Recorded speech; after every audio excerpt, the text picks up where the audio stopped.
نحمده ونصلي على رسوله الكريم أما بعد أعوذ بالله من الشيطان الرجيم بسم الله الرحمن الرحيم إن الذين قالوا ربنا الله ثم استقاموا فلا خوف عليهم ولا هم يحزنون وقال الله تبارك وتعالى واعبد ربك حتى يأتيك اليقين وقال الله تبارك وتعالى ولا تكونوا كالتي نقضت غزلها من بعد قوة أنكاثا صدق اللہ العظیم۔ بزرگان محترم اور عزیز دوستو، رمضان المبارک کے بعد یہ پہلا جمعہ ہے۔ اللہ تعالیٰ نے مقدس مبارک مہینہ دیا، وہ اپنی رونقوں کے ساتھ ہم سے رخصت ہو گیا۔ رمضان جاتا ہے، اپنی یاد چھوڑ کر جاتا ہے۔ وہ سحری کی رونق، وہ افطار کی رونق، تراویح کی رونق، تلاوت کی رونق اور دیگر دوسری عبادتوں کی رونق اپنے اپنے ذوق کے مطابق اپنی اپنی قسمت کو لوگ چمکاتے ہیں اور رمضان کو وصول کرتے ہیں۔ رمضان کی راتیں بھی دن سے زیادہ بارونق ہوتی ہیں۔ آدمی سونے سے زیادہ جگنے کی فکر کرتا ہے اور عبادت میں لگ کر رات گزارنا چاہتا ہے، لیکن شاید ہماری تربیت کی کمی یا ہمارے ایمان اور یقین کی کمی کہ جب رمضان جاتا ہے تو یوں محسوس ہونے لگتا ہے کہ رمضان ختم ہوا ہے یا مسلمان ختم ہو گیا ہے، رمضان رخصت ہوا ہے یا نعوذ باللہ ایمان رخصت ہو گیا ہے۔ پھر وہی پرانے نمازی اور اتنے ہی نمازی۔ آپ تحقیق کر لیں، مشاہدہ کر لیں، معائنہ کر لیں، ایک آدمی بھی اضافی نہیں ہوتا ہے۔ جو تھے پہلے سے مسجد میں نمازی وہی نمازی۔ ہوتا یہ تھا کہ حج کر کر آدمی میں تبدیلی نظر آتی تھی، عمرہ کر کے آدمی میں تبدیلی نظر آتی تھی، رمضان گزار کر آدمی میں تبدیلی نظر آتی تھی، لیکن ہمارا معاشرہ، ہمارا ماحول اس قدر بگڑ گیا ہے کہ آج حاجی اور غیر حاجی برابر، نمازی اور بے نمازی برابر نظر آتے ہیں، اور نہ تو آدمی عمرہ کر کے بدل رہا ہے، نہ حج کر کے بدل رہا ہے، اور نہ ہی رمضان گزار کے بدل رہا ہے۔ سوال یہ پیدا ہوتا ہے، میں اپنا آپ سے ذرا سوال کروں اور اپنے آپ سے پوچھوں کہ آخر وہ تبدیلی میں بتلاؤں جو رمضان کے بعد میرے اندر آئی ہے، کیا تبدیلی آئی ہے؟ رمضان کے 30 دن کے روزے میں نے رکھے تو کیا میں یہ کہہ سکتا ہوں کہ میں نے فلاں گناہ سے توبہ کر لی، فلاں برائی کو چھوڑ دیا؟ رمضان سے میں نے کیا حاصل کیا؟ آپ کو معلوم ہوگا جب کسی فوج میں بھرتی کرتے ہیں تو اس سے پہلے جوانوں کو ٹریننگ کیمپ میں رکھتے ہیں۔ اس ٹریننگ کیمپ میں کبھی ان کو بھوکا رکھا جاتا ہے کہ لڑائی کے دوران بھوکا بھی رہنا پڑ سکتا ہے، کبھی ان کو پیاسا رکھا جاتا ہے، 24 گھنٹے ان کو پانی نہیں دیا جاتا کہ میدان جنگ میں ایسے مرحلے سے بھی گزرنا پڑ سکتا ہے کہ پانی نہیں ملے، تاکہ تمہیں پیاسا رہنے کی عادت ہو۔ کبھی ان کو دوڑایا جاتا ہے، گھنٹوں گھنٹوں دوڑایا جاتا ہے کہ دوڑنے کی ضرورت پڑ سکتی ہے۔ کبھی ان سے وزن اٹھوایا جاتا ہے، اچھا خاصا وزن اٹھایا جاتا ہے، بطور مشق کے ویسے ہی وہ مشق ہوتی ہے۔ دوڑتے دوڑتے گاڑی پہ کیسے چڑھا جائے گا، چلتی ہوئی گاڑی سے کیسے کودا جائے گا، یہ ٹریننگ ان کی ہوتی ہے، مہینوں ٹریننگ ہوتی ہے۔ اس ٹریننگ کے بعد پھر اگلا مرحلہ بھرتی کا ہوتا ہے، تاکہ ان کی ڈیوٹی یہ صحیح معنی میں انجام دے سکیں۔ اور اگر اس ٹریننگ کے بعد وہ پھر آرام پر آ جائیں اور اپنی مشق جاری نہ رکھیں اور کسی قسم کے احتیاط اور ورزش نہ کریں، تو وہ اپنے میدان میں کامیاب نہیں ہو سکے۔ ایک مسلمان کو بڑا روزہ رکھنا ہے، کیا رکھنا ہے؟ بڑا روزہ رکھنا ہے۔ اور وہ روزہ کون سا ہے؟ وہ ساری زندگی کا روزہ ہے، بالغ ہونے سے لے کر موت تک کا۔ اس کے لیے چھوٹا روزہ رکھوایا، صبح صادق سے لے کر افطار تک کا، مشق کرائی، ٹریننگ دی کہ گھر میں خون پسینے کی کمائی سے کمایا ہوا مال اور اس سے حلال روزی جو آپ نے گھر میں پکائی اور بنائی ہے، آپ نہیں کھا سکتے دن میں، کیوں صاحب حلال نہیں ہے؟ حلال ہے، میرے خون پسینے کی کمائی ہے، پھر بھی نہیں کھا سکتے۔ کیوں؟ کہ دن دن کا روزہ رکھ لے یہ چھوٹا والا، تاکہ تیرا بڑا روزہ صحیح ہو جائے، تاکہ تو رمضان کے بعد حرام کھانے سے بچ جائے۔ رمضان میں حلال چھڑوایا جا رہا ہے، حلال بھی نہیں کھا سکتے، کیوں؟ تاکہ تو حرام کھانے سے بچنا سیکھے۔ جب تو حلال سے رک سکتا ہے، ایک مہینہ تک حلال نہیں کھانے دیا دن میں، کیوں نہیں کھانے دیا؟ مشق ہو، ہاتھ روکنے کی عادت آ جائے، ہاتھ روکنے کی عادت ہو جائے اور یہ ہاتھ کو روکنا سیکھ لے اور اس کی مشق ہو جائے، تاکہ یہ حرام بھی نہ کھا سکے۔ ایک مہینہ تک اس کو پانی نہیں پینے دیا، دن میں پانی نہیں پی سکتے۔ صاحب ہمارا گھر کا نل ہے، گھر کا بورنگ ہے جی، خود کا پانی لایا ہوا ہے، خریدا ہوا ہے، اپنی جیب سے پانی خرید کر رکھا ہے، پی سکتے ہیں؟ نہیں پی سکتے، کیوں؟ حلال پینے سے رکوایا گیا تاکہ حرام پینے سے باز آ جائے۔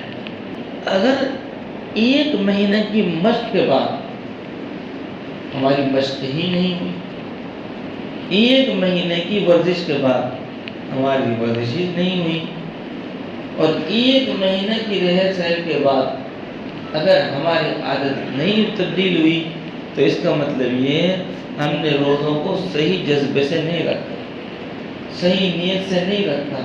ورنہ روزہ کی تو صفت یہ ہے، من سلم لہ رمضان سلمت لہ السنہ، جس کا رمضان صحیح سلامتی سے گزرتا ہے، قاعدہ قانون کے ساتھ گزرتا ہے، اس کا پورا سال سلامتی کے ساتھ گزرتا ہے۔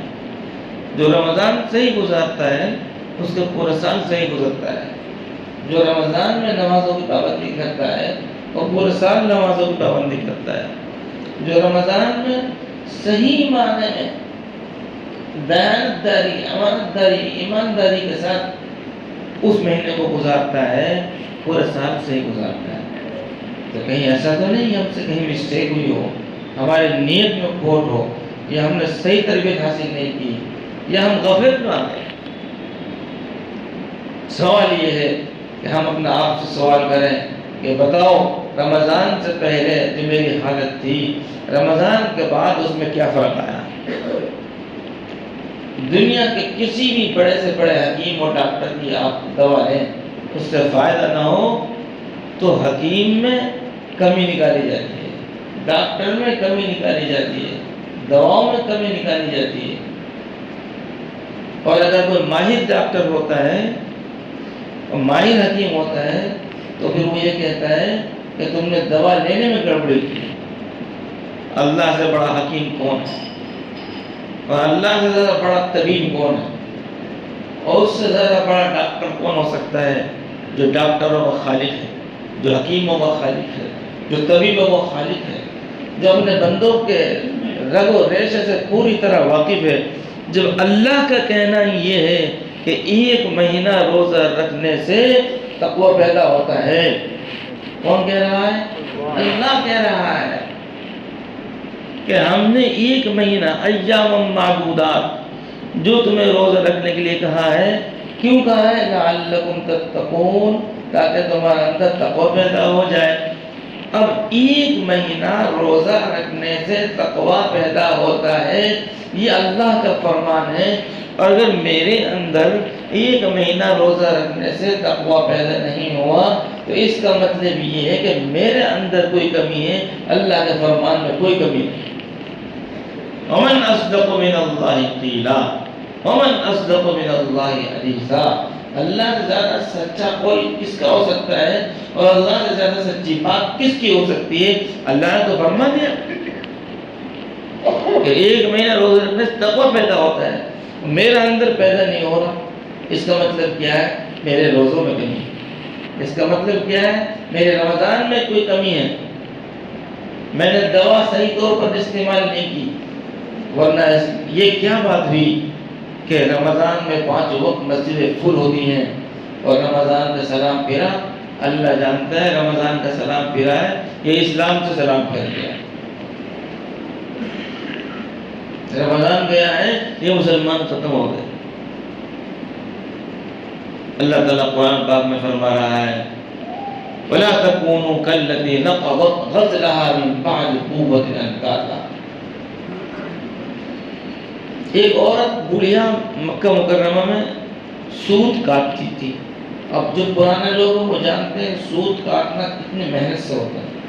آج تو یہ کپڑے مشین سے بنتے ہیں، تانے بانے مشین سے بنے جاتے ہیں، کپڑے تیار ہوتا ہے، ورنہ پہلے تو وہ سوت کاٹا جاتا تھا، تانے بانے ملائے جاتے، بڑی مشکل سے جاتے دھاگا تیار ہوتا تھا، اور جب دھاگا تیار ہوتا تھا اس سے کپڑے تیار ہوتے تھے۔ لیکن اس عورت کے کو دماغ میں کچھ خرابی تھی یا کیا بات تھی اللہ جانتا ہے۔ روایت میں آتا ہے کہ بڑی محنت سے سوت کاٹتی اور سوت کاٹنے کے بعد پھر اس کو ٹکڑے ٹکڑے کر دیتی، کاٹ ڈالتی، ساری محنت بیکار۔ تو اللہ تعالیٰ نے اس کی مثال قرآن میں دی، سورہ نحل میں وَلَا تَكُونُوا كَالَّتِي نَقَضَتْ غَزْلَهَا مِن بَعْدِ قُوَّةٍ أَنْكَاثًا، اس کی طرح مت ہو جانا کہ جو بڑی محنت سے، لگن سے، کوشش سے پہلے سوت کاٹتی، جب دھاگا تیار ہو جائے تو اس کو کاٹ ڈالتی۔ قرآن نے منع کیا ہے کہ محنت کو رائے گاں کرنا ہے، محنت کو رائے گاں کرنا ہے۔ سوت کاٹا بڑی محنت سے اور اس کو کاٹ دیا۔ حضرت عبداللہ ابن عمر ابن عاص رضی اللہ عنہ فرماتے ہیں کہ ایک مرتبہ حضور پاک صلی اللہ علیہ وسلم نے سے کہا عبداللہ فلاں کی طرح مت ہو جانا کہ پہلے وہ تہجد پڑھتا تھا اب اس نے چھوڑ دیا۔ عمل کو کرنا پھر چھوڑ دینا، اس لیے دعا قرآن پاک میں دعا ہے ربنا لا تزغ قلوبنا بعد اذ هديتنا، اے اللہ ہمیں ہدایت دینے کے بعد گمراہ مت کرنا۔ اے اللہ ہدایت کے بعد گمراہی سے میں تیری پناہ چاہتا ہوں۔ کسی بھی نیک کام کو کر لینا اصل نہیں ہوتا ہے، اس پر جمنا اصل ہوتا ہے۔ قرآن کریم کی آیت میں اللہ تعالیٰ فرماتا ہے ان الذين قالوا ربنا الله ثم استقاموا، وہ لوگ جنہوں نے یہ کہا کہ ہمارا پالنہار، ہمارا پروردگار اللہ ہے، ہمارا رب اللہ ہے، ثم استقاموا، پھر اس پر ڈٹ گئے، فلا خوف علیہم ولا هم يحزنون، سو یہ وہ لوگ ہیں جن کو کسی قسم کا کوئی خوف نہیں ہوگا، کسی قسم کا کوئی غم نہیں ہوگا۔ تو اصل چیز استقامت ہے، اصل چیز عمل پر ڈٹنا ہے، عمل کر لینا اور چھوڑ دینا اصل نہیں ہے، کنٹینیو کرتے رہنا۔ حدیث پاک میں آتا ہے کہ احب الاعمال الی اللہ ادومها وان قل، اللہ کے نزدیک سب سے زیادہ پسندیدہ عمل وہ ہے جو مداومت کے ساتھ، تسلسل کے ساتھ، لگاتار کنٹینیو جس عمل کو آدمی کرتا رہے، یہ عمل اللہ کو پسند ہے۔ وَإِن قَلَّ، اگرچہ وہ تھوڑا ہو۔ ایک آدمی ایک تسبیح پڑھتا ہے، پابندی سے پڑھتا ہے، اس کی ایک تسبیح اس کو ذاکر بنا دے گی، اور ایک آدمی 1000 دانہ تسبیح پڑھ لے ایک دن، اگلے دن ختم، اس سے کوئی فائدہ نہیں۔ جس طریقے سے نیکی کرنا یہ اہم ہے، اس سے زیادہ اہم نیکی کی حفاظت ہے۔ نیکی کی حفاظت جیسا آپ دنیا میں سمجھتے ہیں، دنیا داری میں پیسہ کمانا ٹھیک ہے، اہم ہے، اچھی بات ہے، لیکن اس سے زیادہ اہم اور اچھی بات یہ ہے کہ آدمی اس پیسے کی حفاظت بھی کرے۔ ایسا نہ ہو کہ ایک طرف سے تو آدمی کماتا جا رہا ہے اور دوسری طرف سے برباد کرتا ہو جا رہا ہے، یہ بیچارہ ہمیشہ اسی حال میں رہے گا، اس کی حالت تبدیل نہیں ہوگی، قلاش ہی رہے گا، اس کی حالت میں سدھار پیدا نہیں ہوگا۔ تو جس طریقے سے نیکی کرنا اہم ہے، اس سے زیادہ اہم یہ ہے کہ نیکی کی حفاظت کی جائے، نیکی کی حفاظت کی جائے۔ اگر نیکی کی حفاظت نہیں ہوگی تو اس نیکی برباد ہو جائے گی۔ ایسے گرامی قدر بزرگوں عزیز دوستو، روزہ رکھا، تراویح پڑھی، تلاوت کی، دعائیں کی، معمولات ہم نے بہت سارے ورد اور رات کے وظائف کے رمضان میں رکھے، اور اگر عید کا چاند آنے کے بعد خود ہی عید کا چاند ہو جائے کہ اب تو انشاءاللہ پھر رمضان میں ملیں گے، تو اس کی نیکی کہاں گئی؟ وہ لطیفے کے طور پر میں کہا کرتا ہوں کہ عید کے دن لوگ گلے ملتے ہیں، وہ اس سے گلا مل رہا ہے، وہ اس سے گلا مل رہا ہے، ایک دوسرے سے گلے مل رہے ہیں۔ میں کہا کرتا تھا بھائی کسی بھی عالم نے یہ نہیں لکھا یہ عید کی سنت ہے، یہ عید کا عمل ہے، پھر بھی لوگ کیوں ملتے ہیں گلا؟ اب علماء نہیں ملتے، ائمہ نہیں ملتے، بڑے بڑے علماء نہیں ملتے، وہ خالی تقبل اللہ منا منکم تقبل اللہ منا منکم، وہ خالی اتنا بولتے ہیں، اور عوام کو دیکھو تو وہ 3 دفعہ مل رہے ہیں صاحب، ان کو صبر نہیں آ رہا۔ تو میں نے سوچا کہ غور کرنے سے میری بات سمجھ میں آئی، یہ گلے اس لیے ملتے ہیں کہ 1 مہینہ تک مسجد میں آئے ہیں، اب پھر یہ 11 مہینے تک غائب ہو جائیں گے، لو بھائی گلا مل لو، اب اگلے رمضان میں ملیں گے، رخصت، یہ رخصتی کا گلا ہے۔ اسلام یہ نہیں کہتا، اسلام یہ نہیں کہتا کہ آپ عید تک عبادت کرو، اسلام تو یہ کہتا ہے وَاعْبُدْ رَبَّكَ حَتَّى يَأْتِيَكَ الْيَقِينُ، کہ اپنے رب کی عبادت کرتے رہو، کب تک؟ جب تک موت آ جائے گا، موت تک جمنا ہے۔ یہ استقامت یہ ہے، استقامت اصل ہے، ڈٹنا، جمنا، جو کہہ دیا سو کہہ دیا۔